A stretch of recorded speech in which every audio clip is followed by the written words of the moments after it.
కాళ్ళకు పసుపు రాసుకునేటప్పుడు మనం తెలియక చాలా పొరపాట్లు చేస్తూ ఉంటాం. మీరు కూడా ఇవి చేస్తున్నారేమో ఒకసారి సరిచూసుకోండి. మనం పూజ చేసే ముందు కాళ్ళకు పసుపు రాసుకుంటాం. అలాగే ఎవరైనా ముత్తైదులకు తాంబూలాలు ఇచ్చే ముందు కూడా కాళ్ళకు పసుపు రాస్తూ ఉంటాం. ఇలాంటప్పుడు మనం చేస్తున్న పొరపాట్లు ఏంటో తెలుసుకుందాం. ఎప్పుడూ కూడా పొడి పసుపును కాలుపై వేసి తడిపి అప్పుడు రాసుకోకూడదు. అలాగే అరచేతిలో పసుపు వేసి కలుపుకుని రాసుకోవడం కూడా మంచిది కాదు. ఒక గిన్నెలో పసుపు వేసి నీరు పోసి కలిపి అప్పుడు మాత్రమే దాన్ని పాదాలకు రాయాలి. అలాగే రెండోది ఏంటంటే పాదాన్ని ఎప్పుడు కూడా నేలపై ఉంచి రాసుకోకూడదు. ఎందుకంటే పసుపు ఒక్క చుక్క కూడా కింద పడకూడదు అనమాట.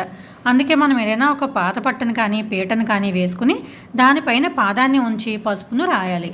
మనం రాసుకున్నప్పుడైనా సరే వేరే వాళ్ళకు రాసినప్పుడైనా సరే ఇలాగే చేయాలి. పసుపు రాసేటప్పుడు ముందుగా కుడి కాలుకు రాసి తర్వాత ఎడమ కాలుకు రాయాలి. ముందుగా చీలమండల దగ్గర నుంచి మొదలుపెట్టి వేళ్ల వైపు వచ్చేలా రాసుకోవాలి. అలాగే ఎక్కడ పొడి లేకుండా